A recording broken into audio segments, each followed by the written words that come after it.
Picture your typical morning, arriving in a modern corporate office.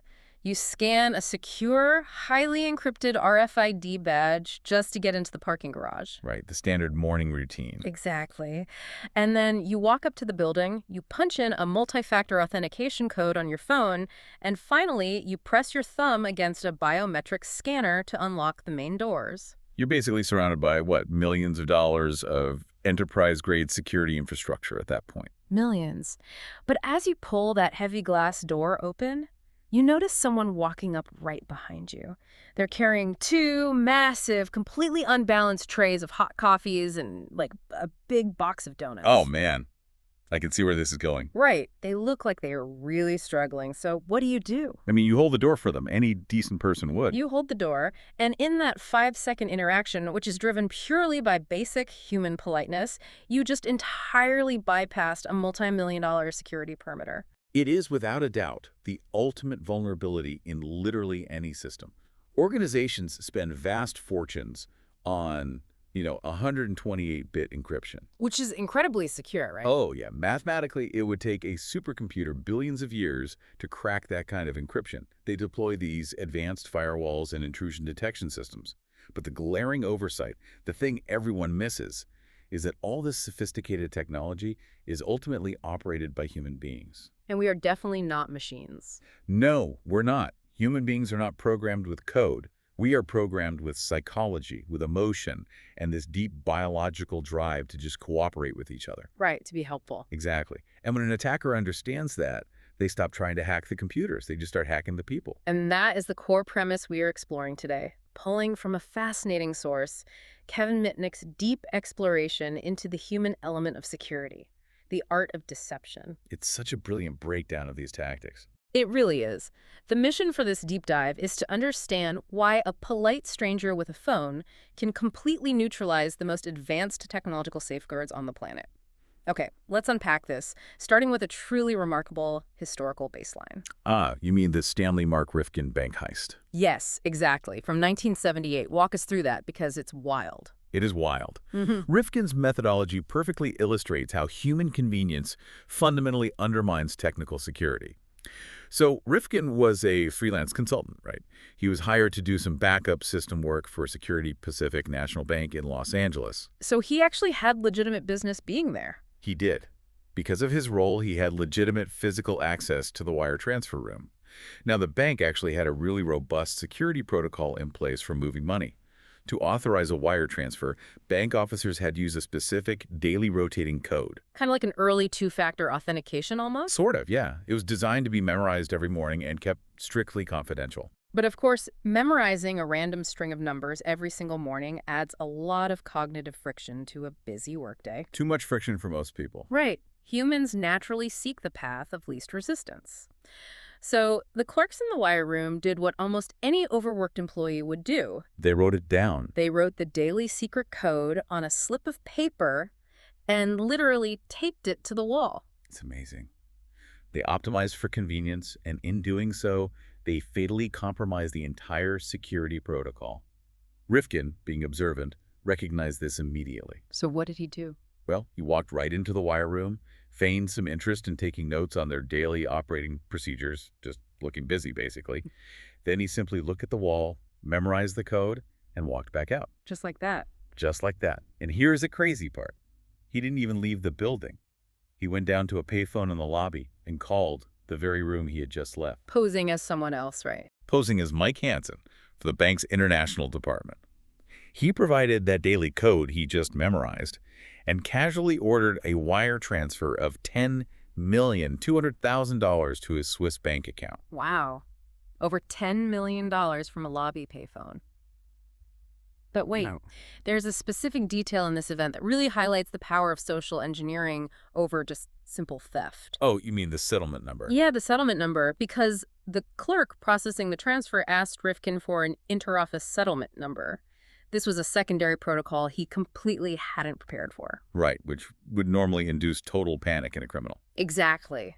Instead of panicking and hanging up, which would have triggered an immediate internal alarm, he maintained his assumed authority.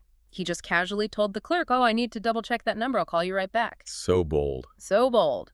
He then called a totally different department, posing as the wire room this time, demanded that same settlement number, got it, and then called the original clerk back to finish the transaction. What's fascinating here is how Rifkin exploited the scripts that dictate corporate behavior. What do you mean by scripts? Well, the clerk wasn't evaluating whether Mike Hansen was a real person. She was evaluating whether the caller followed the expected procedural script of providing the right codes. Once he checked those boxes, her brain just categorized him as an authorized insider. Right, he sounded like he belonged. Exactly. And this was, at the time, the biggest bank heist in history. No weapons, no brute force software, just a thorough understanding of human assumptions and internal procedures. And we see this just ask principle utilized by people with far less inside knowledge than Rifkin, too. Consider this case from the source material about a fugitive. Let's call him Frank Parsons. Oh, the fingerprint story. This one is tense. Very. So Frank had been on the run from federal authorities for years. He actually managed to find an excellent job opportunity at a care facility, but there was a massive hurdle. The background check. Right. The application required him to submit a fingerprint to the state police for a background check. Which, if you have an active federal warrant, is practically turning yourself in. Literally walking into a cell. It creates this intense psychological bind. Do you abandon the job and keep running, or do you take a massive gamble? Parsons chose a third option. He called the state police directly. Which takes incredible nerve. So much nerve. He posed as a researcher conducting a study for the Department of Justice. He started by asking this long series of highly technical, really boring questions about their fingerprint cataloging system. Right, lulling the officer into a state of routine compliance. Just another boring government call. Exactly. Then he casually buried his real high-stakes question right in the middle of all the mundane ones. He says, by the way, is your local system tied into the FBI's National Crime Information Center database? So smart. And the officer, likely just wanting to be helpful to a fellow government worker, proudly explained that no, they only check against the state database. Wow. So Frank submitted his print, got the job, and the FBI was none the wiser. He essentially used a state police officer as his own personal risk assessment tool. It's incredible. But I have to pause here and challenge the underlying premise a bit. Sure, go ahead. Putting yourself on a live phone call with a state police officer or a bank clerk feels insanely risky. I mean, if they catch you in a lie, your voice is recorded, your location might be traced, and you are caught red-handed. That's true. The stakes are high for the caller. Right. So why wouldn't these attackers just use hacking software to ping a database anonymously? It seems like writing a script from a dark basement halfway across the world is far safer than performing a live social con. Well, that assumes software hacking is quiet and easy. In reality, modern enterprise networks operate on a principle known as candy security. Candy security? Like the food. Yeah, exactly. Yeah. Think of an M&M. It has a hard, crunchy, highly defensive outer shell, but a soft, chewy, completely unprotected center. Okay, I like this analogy. So the firewalls, the intrusion detection systems, the endpoint monitoring, that is the hard outer shell. Trying to crack that shell with brute force software is actually incredibly noisy. Noisy in what sense? Digitally noisy. It generates massive logs of failed login attempts, it alerts cybersecurity teams, and it leaves digital footprints pointing right back to the attacker's IP address. It can take months of specialized effort just to find a single tiny vulnerability in that shell. Okay, so the human being is the soft, chewy center. Precisely. If an attacker can manipulate an employee who is already sitting comfortably inside that hard shell, they bypass the firewall entirely. I mean, why spend 6 months writing complex malware when you can just call an employee, ask the right question, and have them hand you the data in 5 minutes? And I guess a phone call doesn't leave IP logs. Exactly. A phone call leaves no IP logs for the cybersecurity team to analyze. Which brings up the crucial concept of scaling these attacks. Attackers usually don't swing for the fences on day one, right? They don't call up and ask for a vault combination or a $10 million wire transfer out of nowhere. No, they start small. Yeah. Very small. Right. They start by gathering what seems like entirely worthless, innocuous information. Look at the credit check scenario from the book. A private investigator was hired by a client to locate her estranged husband's hidden financial assets. Right. A classic PI job. Right. And the PI doesn't try to hack into a central banking mainframe. He orchestrates 3 highly calculated, really low-stakes phone calls. His first objective is simply to learn the tribal language, because every industry has its own jargon, its own internal shorthand. Nice. So the PI calls a random bank branch, posing as a writer researching a book, and just asks how banks communicate with financial tracking services like credit checks. A very innocent question. Very. And the clerk helpfully explains that branches use a specific identifier called a merchant ID. So that first call is purely about vocabulary acquisition. He just wanted the words. Yep. The second call is where he weaponizes it. He calls a different branch of that same bank, this time posing as a credit checks employee, conducting a routine customer service survey. Surveys. Yeah. The ultimate cover for asking questions. Right. He asks a dozen boring, monotonous questions about software satisfaction, and then just drops in his real target. He says, and, just for our records, could you confirm your branch's merchant ID number? And the clerk just gives it to him. Operating on pure autopilot through this boring survey, the clerk reads the number right over the phone. It is basically the equivalent of calling someone and asking for the exact millimeter dimensions of their front door. Exactly. I mean, if someone asked you that, you wouldn't feel threatened. You'd think, what on earth could they possibly do with the measurement? It feels completely harmless. But you don't realize they're using those exact dimensions to secretly machine a master key to your house. That's a great way to put it. Because in the third call, the PI dials credit checks directly. He provides that stolen merchant ID to immediately prove he is an authorized bank representative, and then he just requests the husband's financial inquiries. And they hand it over. Credit checks hands over the exact names of the institutions where the husband recently opened accounts.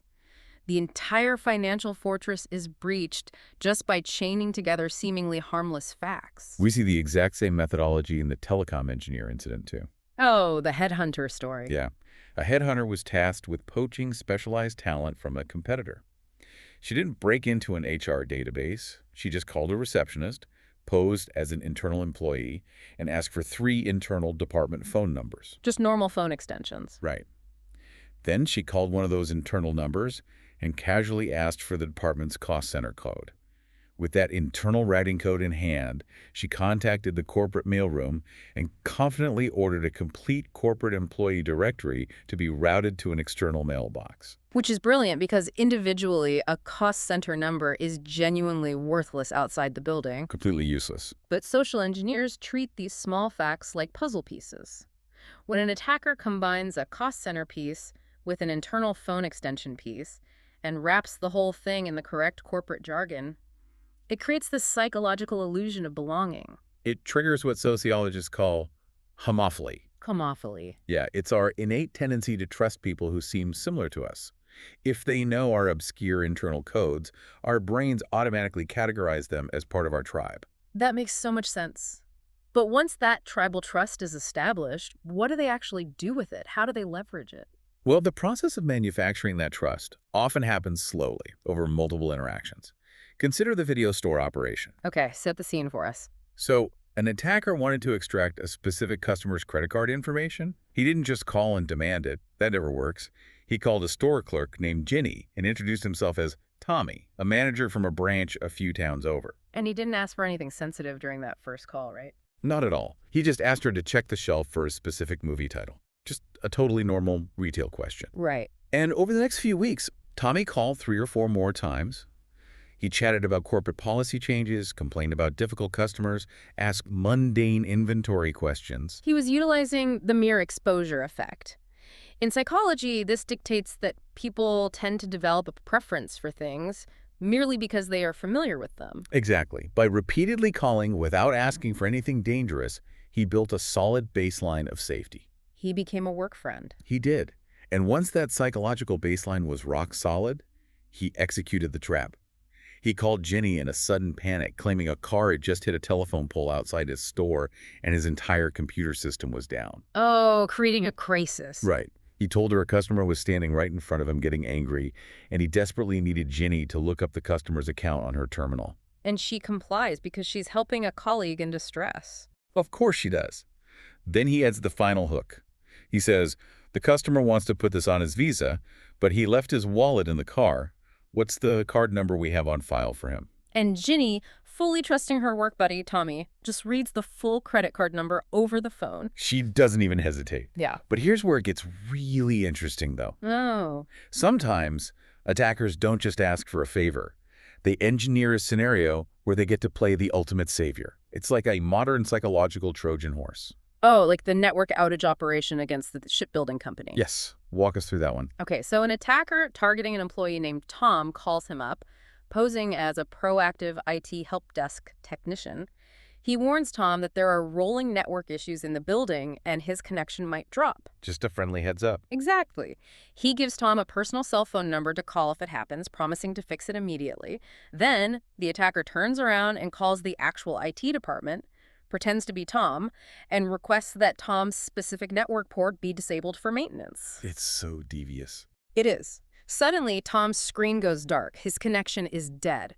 It is quite literally the equivalent of a mechanic sneaking into your driveway at 3 a.m. to secretly cut your car's brake lines, only to conveniently drive by in a tow truck at 8 a.m. just as you realize your car won't stop, generously offering you a lift. I love that analogy. It's an incredibly manipulative setup that really preys on our evolutionary biology. So a panicked Tom dials that cell phone number he was given. The attacker answers, plays the hero, calls the real IT department to turn the port back on, and boom, Tom's internet magically reappears. Tom is overwhelmingly grateful. If we connect this to the bigger picture, the attacker has artificially manufactured a crisis just to resolve it, and this triggers a deeply ingrained psychological desire for reciprocity. Reciprocity is huge. It is. Throughout human evolution, survival depended on reciprocal altruism.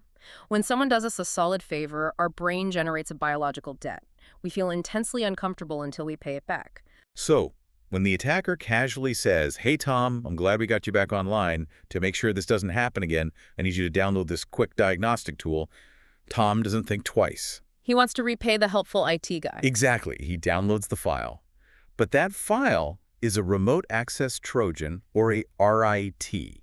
And from a technical standpoint, this completely circumvents the hard, crunchy firewall shell we talked about earlier. It totally bypasses it. Because firewalls are primarily designed to block unauthorized incoming traffic from the outside world. But if Tom, an authorized internal user, actively requests a download from his own machine, the firewall waves it right through. It just assumes it's legitimate business traffic. Right. And once executed, that RAT gives the attacker complete invisible control over Tom's keyboard, screen, and file system from the inside out. It's terrifyingly effective. But, attackers aren't limited to just playing the hero. When reciprocity doesn't fit the scenario, they pivot to exploiting other visceral emotions, specifically sympathy, guilt, and fear. Sympathy is a big one. It is.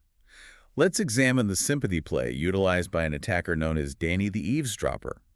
Danny's target was highly classified radio encryption source code from a major tech company. Okay, high stakes. Very high. But he didn't hack their servers. He basically waited for meteorology to do the heavy lifting.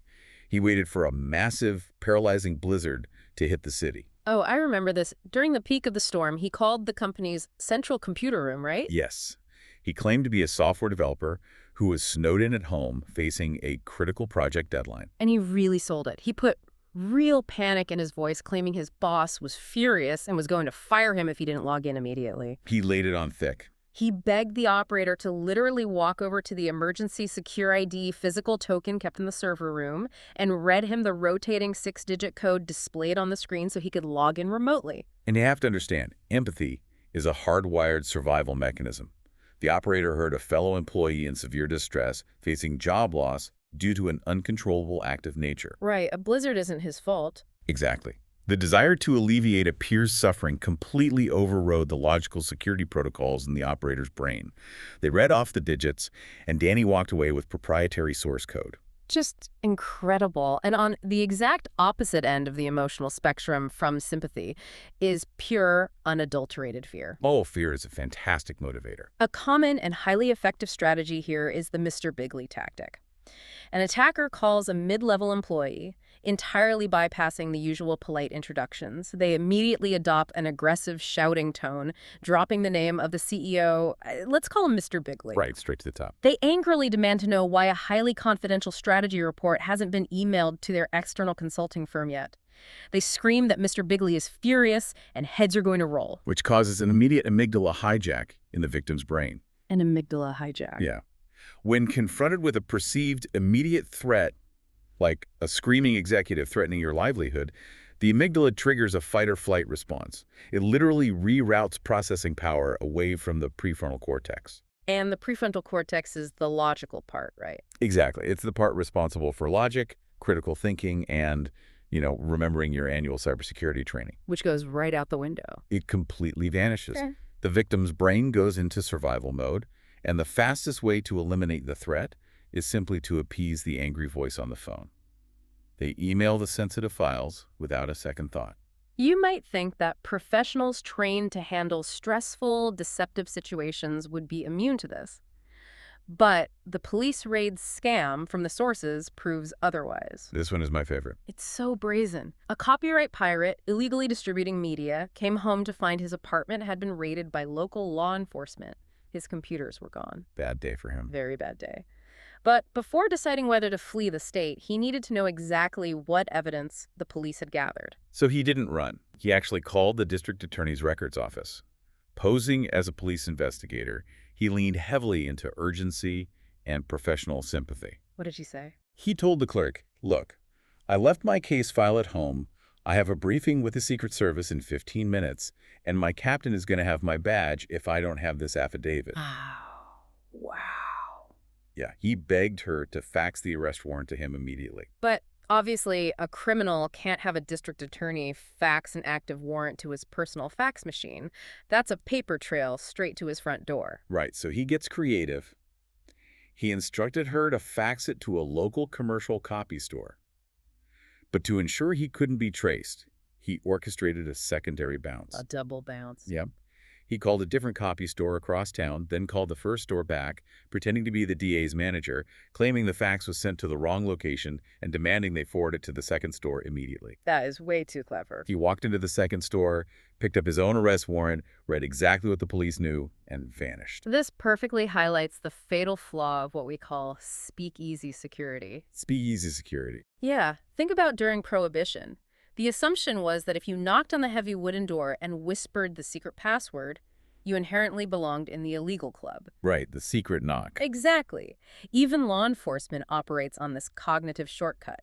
If a caller uses the correct 10 codes, drops the right detective names, and perfectly mimics the exhausted tone of an overworked cop, the DA's clerk assumes they are part of the in-group. They speak the language, so they must belong. Now, orchestrating these elaborate phone cons requires a lot of time, research, and, frankly, performative skill. You can only call one district attorney's office at a time. The natural evolution of these attacks was finding a way to scale them. Which is where things get truly dangerous. Right. How do you apply these same psychological exploits to 10,000 people simultaneously? You move to the digital inbox. It's exactly the same psychology, just optimized for mass distribution. Phishing attacks and malicious emails, they don't invent new human vulnerabilities. They just automate the old ones. They cast a wider net. A massive net. They play on greed, broadcasting thousands of emails appearing to be from PayPal, offering, say, a free $5 credit if you just log in to confirm your account details. Or they automate fear, sending out mass warnings appearing to be from a bank, threatening that your account will be permanently locked if you don't click a link within 24 hours. And the visual deception they employ in these digital attacks actually bypasses our biological visual filters. Oh, the URL tricks. Yes. You might look at the URL in the email and see paypal.com, but the attacker has substituted the number 1 for the lowercase letter L. It is spelled PAYPA1.com. Which looks nearly identical in certain fonts. It does. And because of a cognitive phenomenon called typoglycemia, our brains don't read every single letter in a familiar word. We recognize the overall shape of the word and use heuristic processing to just kind of fill in the blanks. We see what we expect to see. Exactly. We completely miss the deception sitting right in front of our eyes. This raises an important question regarding digital trust, though. We are conditioned to trust communications from our friends and family, right? Sure, implicitly. But if an attacker compromises your colleague's computer, they can send a self-propagating worm directly from a trusted, verified email address. It exploits the ultimate psychological shortcut. We inherently drop our defenses when a message comes from a known entity. So what does this all mean? The overarching lesson from examining all these dynamics is that security can never be treated purely as a product. You cannot simply buy your way to safety. No amount of money can patch human nature. Right. You can deploy the most mathematically complex encryption algorithms, install biometric retina scanners, and build a fortress of firewalls. Hmm.